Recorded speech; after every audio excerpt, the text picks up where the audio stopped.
بسم آبن ولدن منفس قدسن حاد أملاخ آمين نايدك أس صلوت إذا ساعات زيا مفتس أمتا ساعات ناي معالتيا كومون دكاس أمسال موت سلازخونات كم ناي مودعتا أدمسب تغصر صلوت دكاس نكزي أبيهير أملاخي بسبر منفس يغربولو حتياتي كحد قليون امهتونو او سماياوي أبوي لومي مشت أبكر ميخا أبسأتتا إذا ساعات زيا مزئي اللهو سلازا معالت زيا سلاتي زي حلف فرخا سلاتي تسكيمو زحلفني مهرتكا أمسينك اللهو النفس وكف تنفس نفس وكف موت تسقا نفس وكف زير مكراخلي نفس وكف زملسة صلوتون أمسينك اللهو قويتاين مرحانيين إيسوس كريستوس أب صلمات برهاني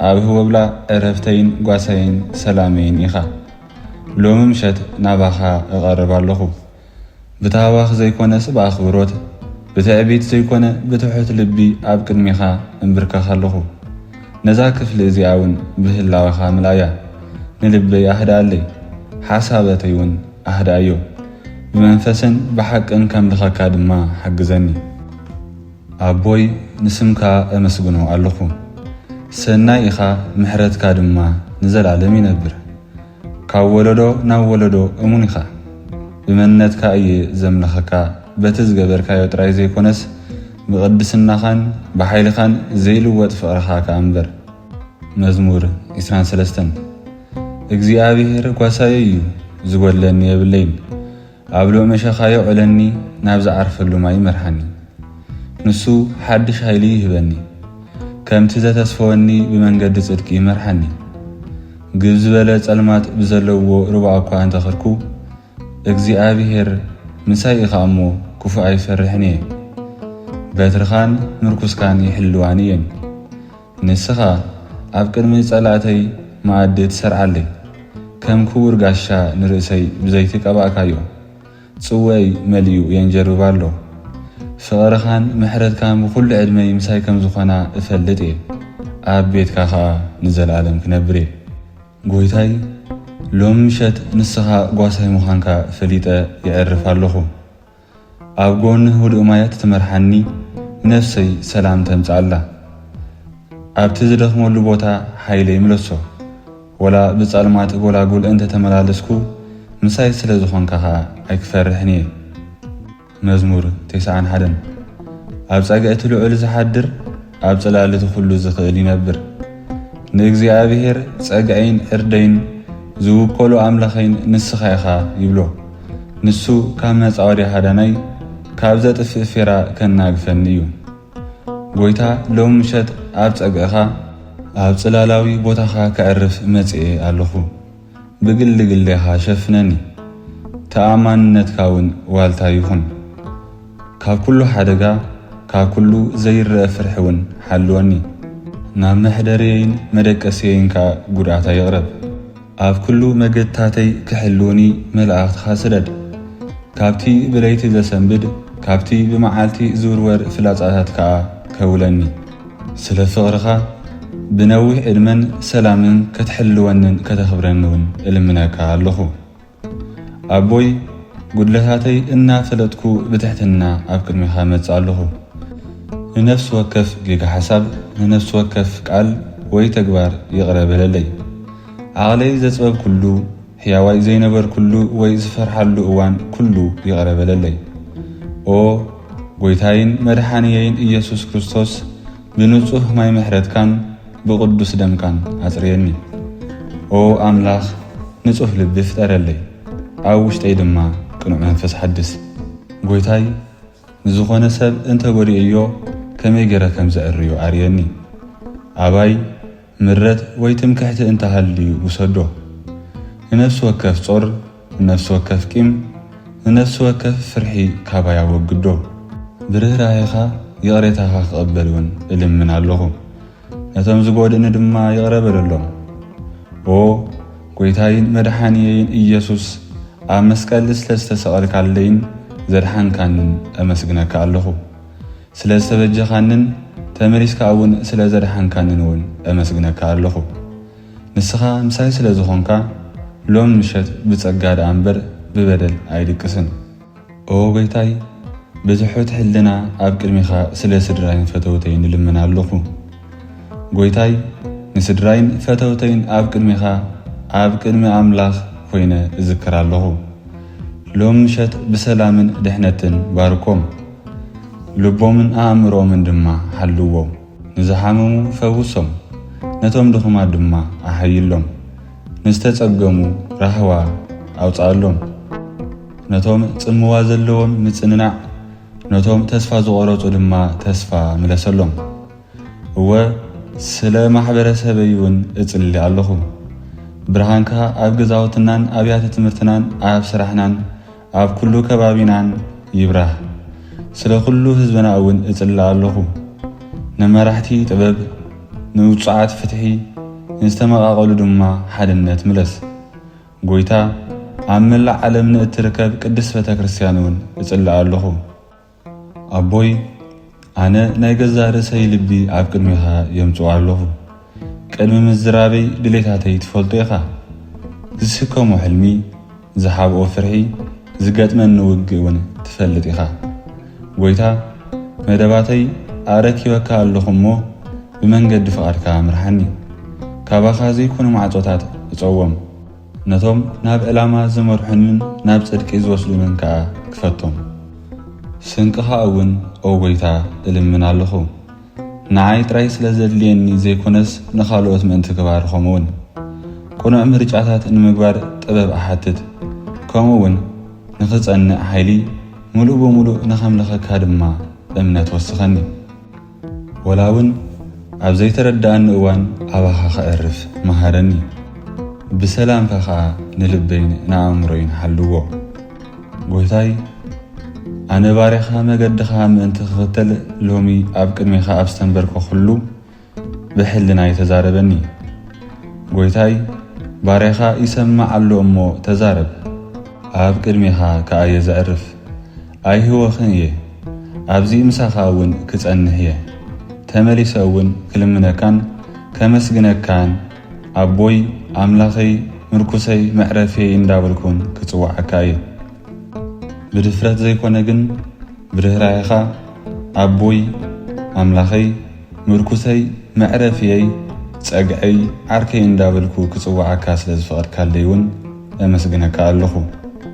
መዝሙር 6 ኦ እግዚኣብሔር ብኹራኻ ኣይትግናሓኒ፣ ብሓርቆትካ ድማ ኣይተቕፅዓኒ። ኦ እግዚኣብሔር ደኺመ እየ መሃረኒ። ኦ እግዚኣብሔር ዓጽምተይ ተሳቕየን እየን ኣጥየኒ። ኣነ ኣዝየ ተሸቢረ ኣለኹ፣ ንስኻኸ ኦ እግዚኣብሔር መዓጺኻ ትረዳእኒ።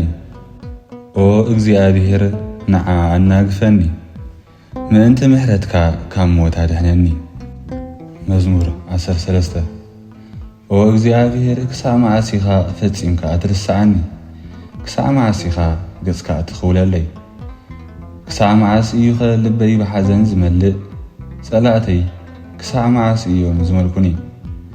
ኦ እግዚኣብሔር ኣምላኸይ ጠምተን እሞ መልሰለይ። ሓድሽ ሕይወት እውን ሃበኒ፣ ክመውት ከዓ ኣይትሕደገኒ።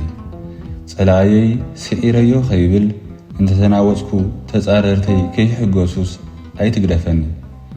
ኣነ ግና ብምሕረትካ እእመን ኣለኹ፣ ከድሕነኒ ስለ ዝኾንካ ድማ እሕጐስ ኣለኹ። ኦ እግዚኣብሔር ሰናይ ጌርካለይ ኢኻ እሞ ብመዝሙር ከመስግነካ እየ። መዝሙር 18 ኦ እግዚኣብሔር ሓይለይ ኣፍቅረካ እየ። እግዚኣብሔር ዕቑባይን ዕርደይን መድሓኒየይን እዩ፣ ኣምላኽ ዘዕቆበኒ ዕቑባይ እዩ።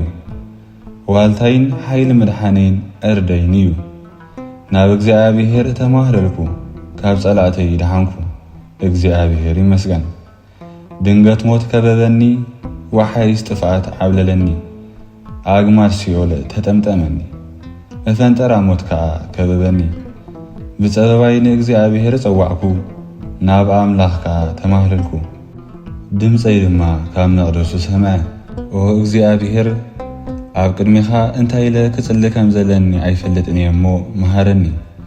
ከምቲ እትደልዮ ከምልኸካ ከምቲ እትደልዮ እውን ከገልግለካ ከምቲ እትደልዮ እውን ከመስግነካ ኣርየኒ። ኦ እግዚኣብሔር ንድኽመተይ ካባይ ኣርሒቕካ ስለ ኩሉ ሓጢኣተይ ይቕረ በለለይ።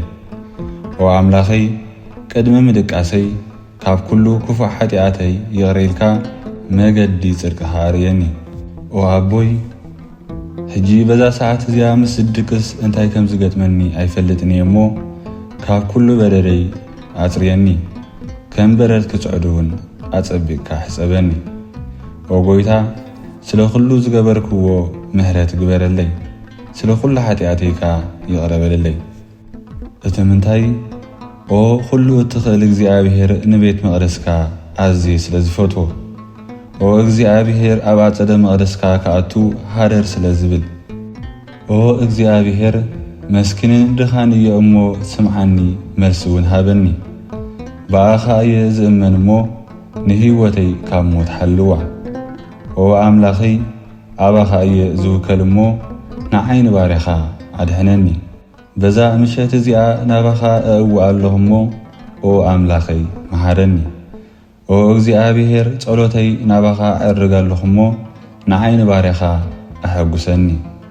ኦ እግዚኣብሔር ሕያዋይን ንይቕሬታ ድልውን ኢኻ እሞ ናባኻ ንዘእውዩ ኩሎም ከዓ በዓል ዓብዪ ምሕረት ኢኻ።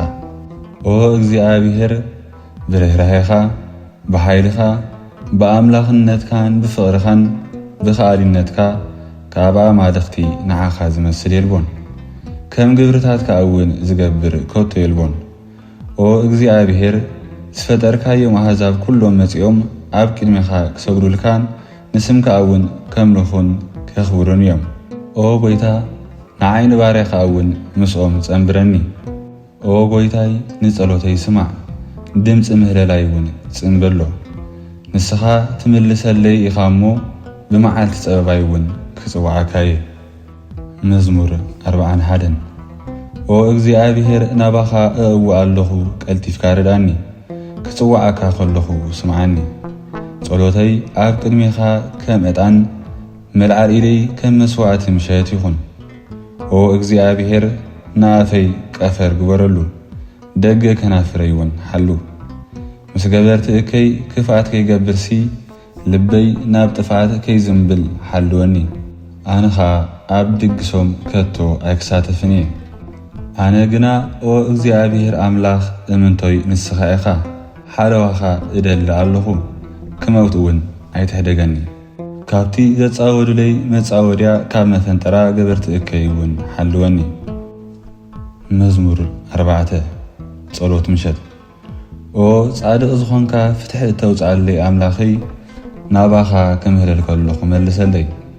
ብጸበባይ ኣርሒብካለይ ኢኻ፣ ሕጂኻ ደንግጸለይ እሞ ጸሎተይ ስማዕ። ኣቱም ደቂ ሰብ ንኽብረይ ክሳዕ መዓሲኹም እትሕስርዎ፣ ክሳዕ መዓሲኹም ንኸንቱ እትፈትውን ንሓሶት እትስዕቡን። እግዚኣብሔር ግና ንጻድቑ ከም ዝሓርዮ ፍለጡ፣ ናብኡ እንተጠራዕኩ ከም ዝሰምዓኒ እውን ፍለጡ። ሽሕ እኳ እንተተቖጣዕኩም ኣይተኣብሱ፣ ኣብ መደቀሲኹም ኮንኩም ድማ ብህድኣት ብዛዕባ እዚ ኣዓሚቕኩም ሕሰቡ። መስዋዕቲ ጽድቂ ይሰዉ፣ ኣብ እግዚኣብሔር ድማ ተወከሉ። ብዙሓት ንሰናይ መን እዩ ዘርየና፣ ኦ እግዚኣብሔር ብርሃን ገጽካ ኣብርሃልና ይብሉ ኣለዉ። እቲ ንስኻ ኣብ ልበይ ዘንበርካዮ ሓጐስ ግና ካብቲ እቶም እኽሎምን ወይነውን ምስ በዝሐ ዝሕጐስዎ ኣዝዩ ዓዘዘ። ኦ እግዚኣብሔር ንስኻ በይንኻ ኢኻ ብድሓን እተሕድረኒ እሞ እግምሰስን ብሰላም እድቅስን ኣለኹ። ኦ ሰማያዊ ኣቦ ስለዚ ቅዱስ ጊዜ እዚ የመስግነካ ኣለኹ።